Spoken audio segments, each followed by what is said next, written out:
They all thought I was the lucky one, the little sister with a big brother to protect her, but behind closed doors, his shadow followed me everywhere. This story happened in the state of Kentucky.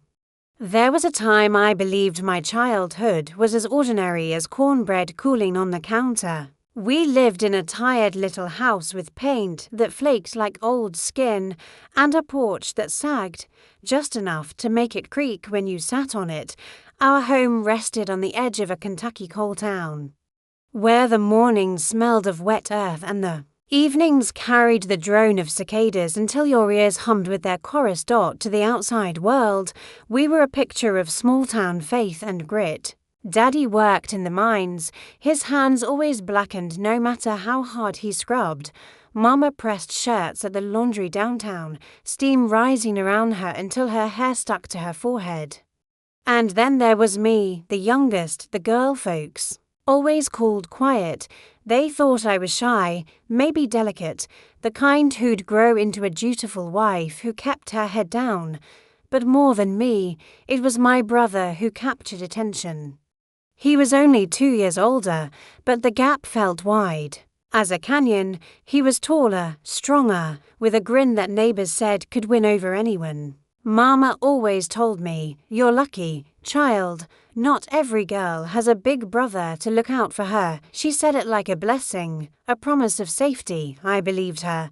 I wanted to believe her. Our summers were spent barefoot in the red dirt, racing between tobacco fields and the riverbank, where the water shimmered with sunlight and frogs sang at dusk. He always ran ahead, daring me to keep up, and I trailed behind, panting but determined. That's how I thought life worked. He led, I followed. It seemed harmless then. Evenings brought us to the front porch, where Daddy would smoke his pipe, and Mama would hum hymns while shelling beans. The neighbors waved as they passed, tipping their hats, calling out blessings to them. We were a God-fearing family stitched together by hard work and Sunday service. They didn't see the quiet moments that unsettled me. They didn't notice the way my brother's eyes sometimes lingered too long, the way his grin stretched too wide when no one else was looking. Back then, I brushed it aside. I told myself it was nothing. I told myself that brothers teased, that brothers tested boundaries, that I was reading too much into it. Children aren't born doubting their own blood, they're taught to. And I hadn't yet learned. I remember once, during supper, he kicked my shin under the table, hard. My fork clattered against the plate, and I beat my lip to keep from crying out. Daddy never looked up from his stew. Mama scolded me for making a racket. My brother smiled, spooning potatoes into his mouth like nothing had happened. That night, lying awake in my narrow bed, I convinced myself it was a small thing, a childish thing. Brother's roughhouse, I told myself. But deep inside, something whispered, this isn't the kind of protection Mama promised. The truth is, childhood memories blur together like photographs left too long in the sun. The colors fade. The edges curl, but I can still smell the iron. Tang of the mines on Daddy's clothes. I can still hear Mama's voice floating through the house like a lullaby. And I can still feel the weight of my brother's shadow, always just a step ahead of me, always bigger, always darker than it should have been. I once thought those porch swings and summer cicadas meant safety. I once thought family was a shield against the world. But already, cracks had started to form in the picture I held so tightly. I didn't pay attention then. I wish I had. There was a time I believed small things didn't matter, that the world only shifted in grade. Storms in moments too loud to ignore. But I came to understand that it is the small things, the hairline fractures, that split a family apart long before anyone hears the break. The cracks began quietly. So quietly that at first I thought I was imagining them, a slammed door in the hallway, a look that lingered too long, a laugh that felt sharp instead of warm. My brother, once my playmate in the fields, began to carry himself differently inside the house. When Mama's back was turned, his voice grew harder, edged with something I couldn't name. At night, I started noticing his footsteps, heavy, deliberate, pacing down the narrow hall.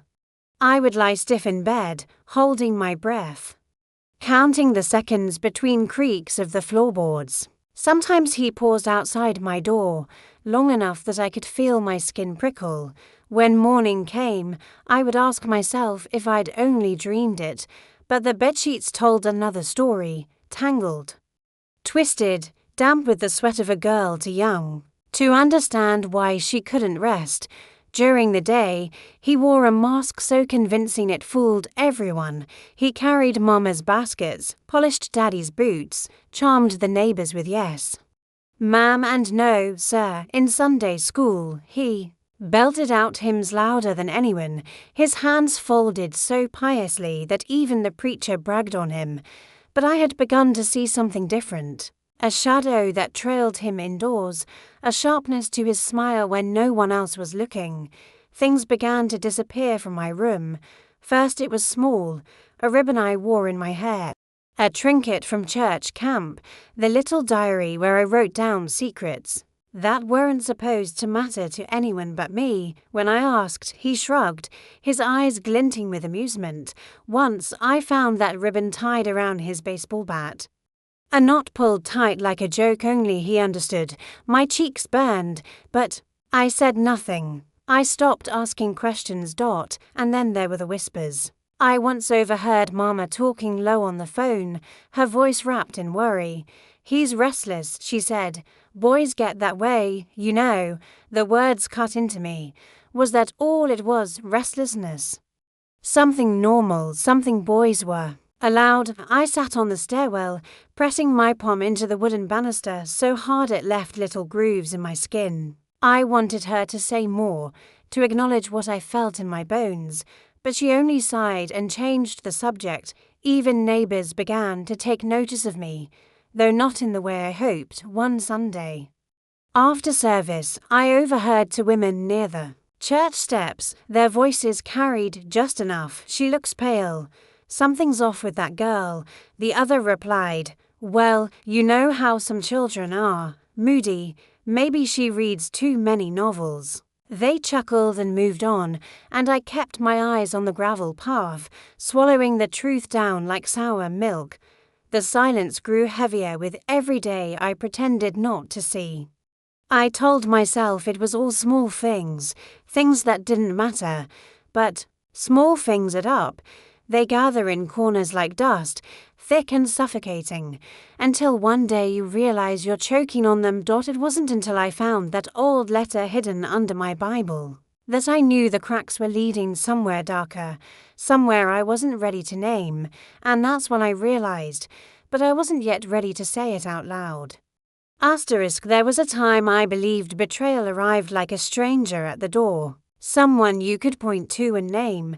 But the cruelest kind wears a familiar face, knows your birthday, your middle name, the drawer where you keep your keepsakes. It walks your hallway and drinks from your cup and smiles for the neighbors. The night I understood what my brother was capable of, it didn't come with lightning or shouting. It came with paper. Thin, ordinary paper that rustled like a sigh. I found it tucked beneath my Bible, where Mama sometimes hid things she didn't want Daddy to see. The envelope was addressed to me, though I'd never had reason to receive mail. The return address was a department store in town, the kind with bright windows and a clerk who knew every family by their nicknames. Inside was a bill. Lines and lines of purchases I had never made, a leather jacket, a set of tools, and a stack of sports equipment I couldn't even name. The balance was more money than I had ever held in my hands at once. At the bottom, right above the due date, a signature that looked almost like mine, the letters bent and shaky in the same places my hand always faltered. Only, when I traced the loops, my stomach turned. It wasn't mine. It was a mirror made by someone who had studied me closely. I didn't have to guess who. I stood in the kitchen, the bill trembling between my fingers, and asked Mama. Her eyes slid away. "It's taken care of," she said, too quickly. "Don't. You fret your little head." The words landed like pebbles in my shoe, small, painful, impossible to ignore. Taken care of by whom? And with what?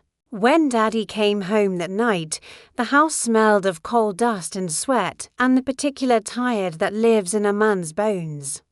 Mama handed him his supper and spoke to him in a quiet rush I couldn't hear.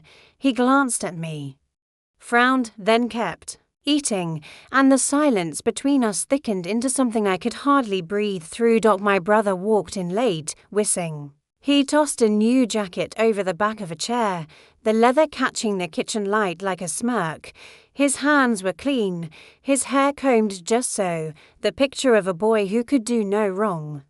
He didn't look at me, he didn't have to, I could feel the pull of his satisfaction in the air, the way a hawk can feel the warm updrafts under its wings. The next morning, more small things hardened into proof. The jar where I saved tips from polishing silver at the pastor's house had been emptied and put back, lid screwed on tight as if it had never been touched. My diary, the new one I'd started after the first was taken, sat open on my pillow, not read, but rifled, the ribbon bookmark moved by fingers that weren't mine. I could almost see him standing there, practicing my name over and over until the letters learned to imitate me. When I tried to speak, the world rearranged itself to make me the villain at school.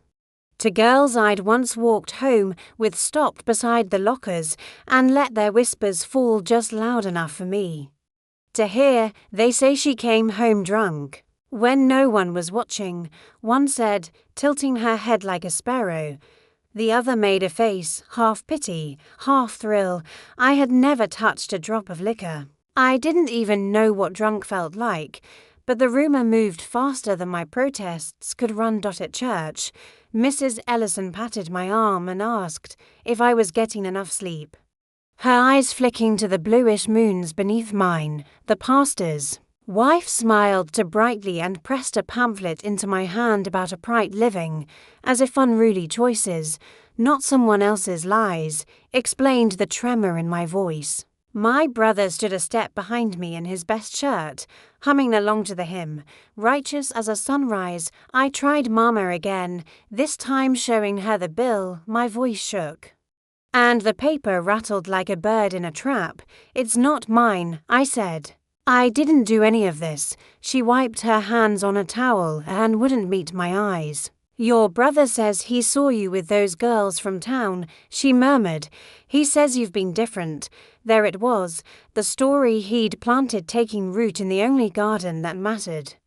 That night Daddy spoke to me without looking up from the newspaper. "A family's name is a fragile thing," he said. "Don't you go making trouble." The words rang like a closing door.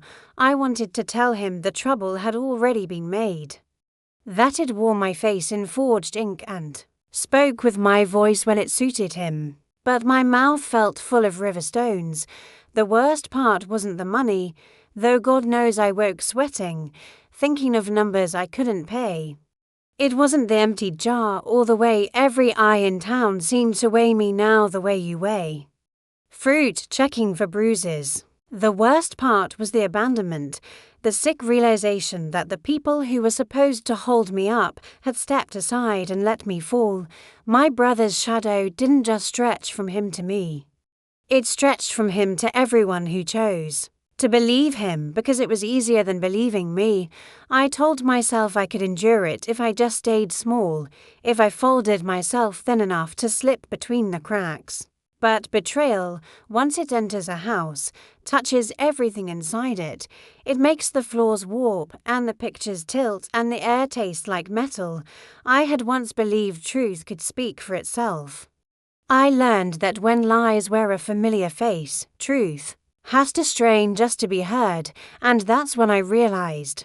But I wasn't yet ready to say it out loud. There was a time I believed heartbreak was something people could see on your face, a redness in your eyes, a slump in your shoulders, a trembling in your voice. I thought grief announced itself. The way church bells did, ringing through the town so that everyone knew you were hurting. But the kind of heartbreak I carried slid in quietly, like a draft under the door. It froze me from the inside out while the rest of the world carried on as though nothing had changed. I began to move through life like a ghost. I woke, I dressed, I ate what was given to me. But I was no longer truly there. My hands shook when I buttoned my blouse for school. My breath came in stutters when the teacher called my name. At night, I pulled the quilt to my chin and whispered prayers into the darkness, bargaining with God for one night, just one night, of real sleep. My hands shook, my heart broke. I prayed and waited. The silence was the worst, a silence so deep it pressed against my eardrums until I thought I might scream. Mama no longer asked me how school was. Daddy no longer looked my way at supper, if neighbors commented that I looked thin.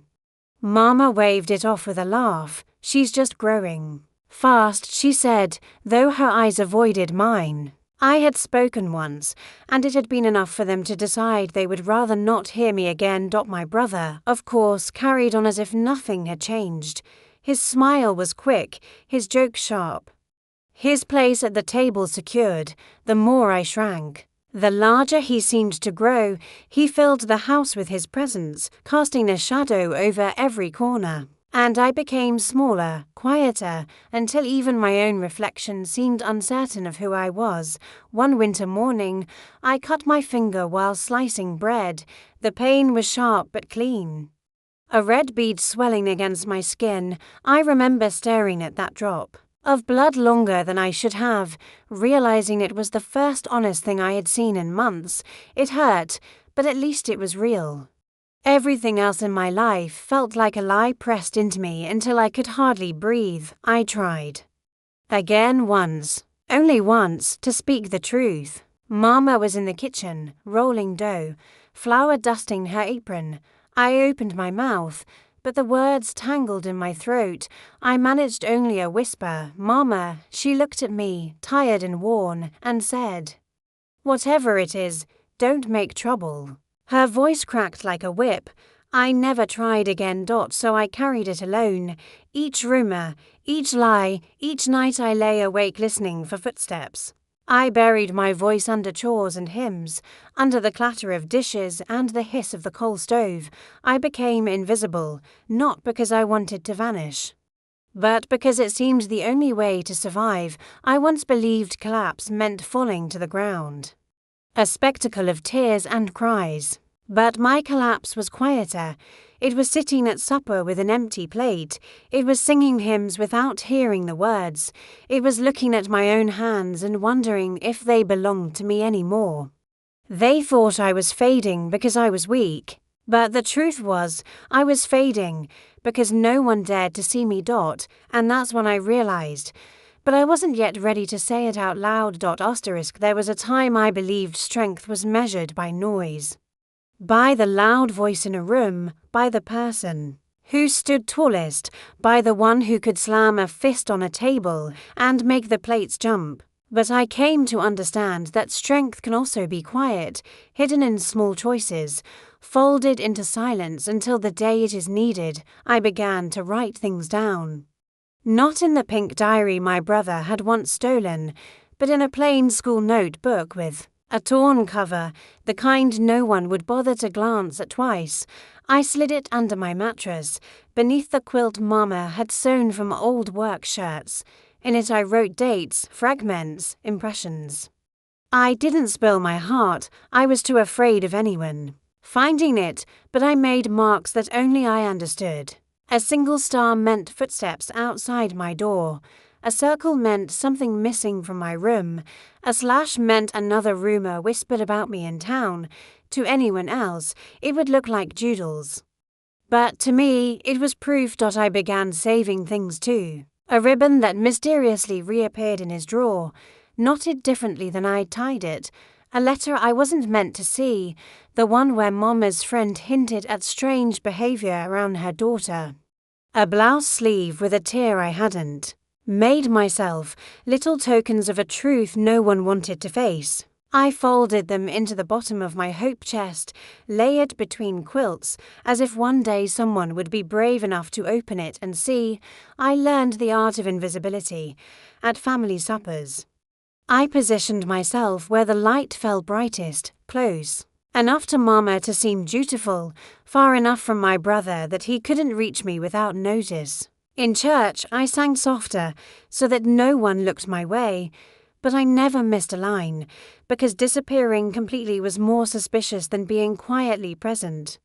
Neighbors had begun to watch me differently. Mrs. Parker, the church receptionist, gave me peppermints on Sundays and pressed my hand just a little too long, as if to say, "I know something you can't say aloud." I clung to that. It reminded me that perhaps I wasn't crazy. Perhaps someone really did see me, even if she couldn't name it out loud. I wasn't old enough to be invisible. I was invisible on purpose. Because invisibility, I discovered, wasn't just weakness. It was armor. It let me move unnoticed when I needed to. It let me collect the scraps of truth without them being torn from me. And it kept me alive in a house where my voice was not welcome. I once thought silence meant surrender. But now I knew silence could also be strategy, a waiting place, a gathering place. I still didn't know what I would do with the notebook under my bed or the scraps hidden in my hope chest.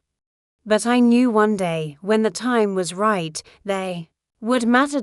And that's when I realized, but I wasn't yet ready to say it out loud. There was a time I believed justice had to make a scene. Doors flung open, voices raised, a reckoning announced so loudly the whole county would turn its head. But I learned that some justice moves like water through limestone, steady, patient, carving a truth no one can unsee once it's there. Years pulled me forward. I finished school, took a job at the diner off Route 7, saved tip money in a tin where no one but me knew the hiding place. I moved to a room above the barber shop and learned to sleep without listening for footsteps in the hall. In those early months, I measured my progress in small mercies, a night's rest, a laugh that didn't freeze in my throat, the sweetness of a peach eaten over the sink with juice on my wrists. I wrote fewer marks in the notebook. I began to think of a life that was mine. My brother married young and quickly, a quiet girl from the next county who wore long sleeves in July. People called it a blessing, said he'd settled down. On Sundays he ushered, shaking hands at the church doors, collecting bulletins and compliments. Mama beamed, Daddy nodded like a man satisfied with the harvest, but harvests can hide blight. I saw it in small ways, the wife who flinched when someone reached for the casserole, the careful way she watched him for permission to speak. None of it was proof, but proof is not the only truth a woman learns to read. Then came the nomination. A deacon's seat would be opening in the fall. And my brother's name rolled off tongues like a foregone conclusion. The pastor spoke of service, the committee praised his upright bearing. I didn't sleep that night. I lay awake beneath the fan's slow turning and felt the old house of my past tremble. The next morning I opened the hope chest and lifted the quilts layer by layer until the bottom gave up its secrets. The ribbon tied in a knot I hadn't made. The letter in slanted cursive about a window at dusk. The torn sleeve folded on itself like a closed eye. I ironed the letter flat, smoothing the years from its creases. I copied my notebook's marks onto clean paper with dates, times, places, not the story, only the spine of it, enough for a steady mind to understand. I slid the copies into 2 plain envelopes. On the flap I wrote no names, only a line. That had lived in my mouth for years without ever escaping. Please keep your daughter safe. 1 envelope I posted to the pastor's study. The second I tucked into the hymn book of my brother's wife when I saw her lay it on the pew to help the baby settle. I didn't watch her open it. I didn't need to see. I carried my quiet fire out the side door, past the baptismal where the water forever remembers who went under and who came back up changed. No trumpet sounded. No lightning split the sky. but the nomination was tabled for prayerful consideration, and that phrase hung in the sanctuary like a bell no one wanted to ring. In the weeks that followed, the church's smiles thinned around him. People who once clasped his shoulder now found their hands busy with programs and purses. He felt it, the slip of ground under a man who's always imagined himself standing on rock. Whispers travelled the same paths that once carried lies about me, but they sounded different now. Like caution rather than gossip, at the feed store, I heard a clerk murmur, "Something's not right there." At the diner, a customer said, "Heard the committee's looking elsewhere." No one said my name. No one had to. I had not spoken to wound him. I had spoken to stop the wound from moving forward. At home, his wife began to visit her sister more often, children in tow, a diaper bag packed as if for a long journey. She stopped wearing sleeves in summer, the first time I saw the faint map of old hurts on her forearm. I felt the room tilt. Then I felt something else, a steadiness I recognized as my own spine returning to me. I did not reach for her, not there, not then, but I let my eyes be a harbor if she needed one. A week later, I learned she'd taken the children and moved to towns over. Folks said nothing concrete, they rarely do, but the house where my brother lived began to look unkept, curtains uneven, porch light burnt out. Work went badly for him after that. The cash drawer came up light at the parts store, not enough to call the law, enough to call his character into question. A supervisor who had once golfed with him spoke to him through a closed office door. The job was restructured, which in our county is how men keep from saying fired. Through all this, I kept my voice measured. I didn't recite the list I had carried for years. I didn't lay the ribbon, the sleeve, the letter across the fellowship table for the curious to bore through. My grand gesture of justice was not a scene, but a boundary, a line drawn between the girls of this town and the shadow that had once stretched over me. I had reclaimed the only heirloom that mattered, my name, my steadiness, my right to say no more, and still I felt mercy tug at the edge of me. Not for what he'd done, God knows there is no excuse and no forgetting, but for the small boy he once was before the worst parts of him grew like kudzu. Mercy did not require my silence. It required that I refused to become what had harmed me, so I did not gloat. I did not starve myself on revenge. I fed myself on truth and let time do its carving. There were nights, years later, when I would pass him on Main Street. He'd nod, a brittle thing that wanted to be a greeting. I'd nod back, and we would keep walking, to ships that once shared a harbour we will never return to. He lived alone by then. A porch light finally replaced but rarely switched on. The man the town had once admired had become a cautionary tale told in low voices. Mind the boys you raise, mind the men you praise. I once believed justice had to roar. I learned it could whisper and still be heard, could move like a shadow reversing itself at noon, a line of darkness shrinking until the light stands where it belongs, and that's when I realized. But I wasn't yet ready to say it out loud. There was a time I believed survival was the only prize, that making it out alive, carrying my silence like a stone in my pocket, was all I could hope for. But I have lived long enough to know survival is not the ending. It is the soil where something new must take root, or else the weeds of the past creep back in. The years turned, as they always do. My hair silvered, my body slowed, but my mind grew sharper in its remembering. My brother's shadow no longer haunted my doorway.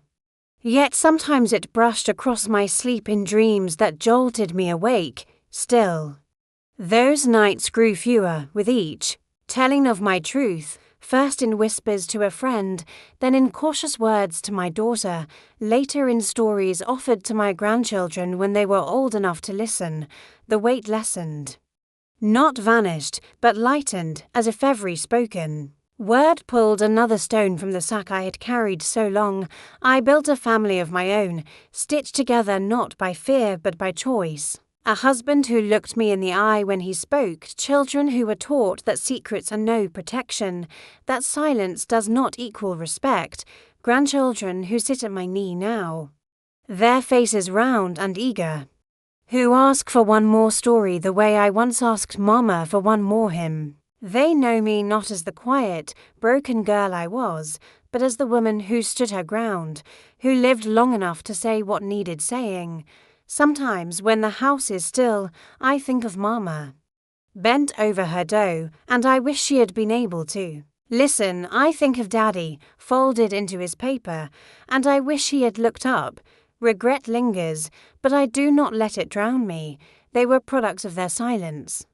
And silence was the inheritance of many families in towns like ours. But I decided my children would not inherit it from me. I have told them plainly, if ever you are hurt, if ever you are afraid, if ever someone steals your peace, you speak, you shout. You write it down, you sing it, you cry it into the night. If you must, but do not bury it inside yourself, the way I did. The graveyard of swallowed words is too crowded already. Neighbors sometimes say I am brave for telling it now. I smile, but inside I know the truth. Bravery would have been telling it then. What I am now is free, free of the silence, free of the shadow, free of the idea that my story had to end in whispers.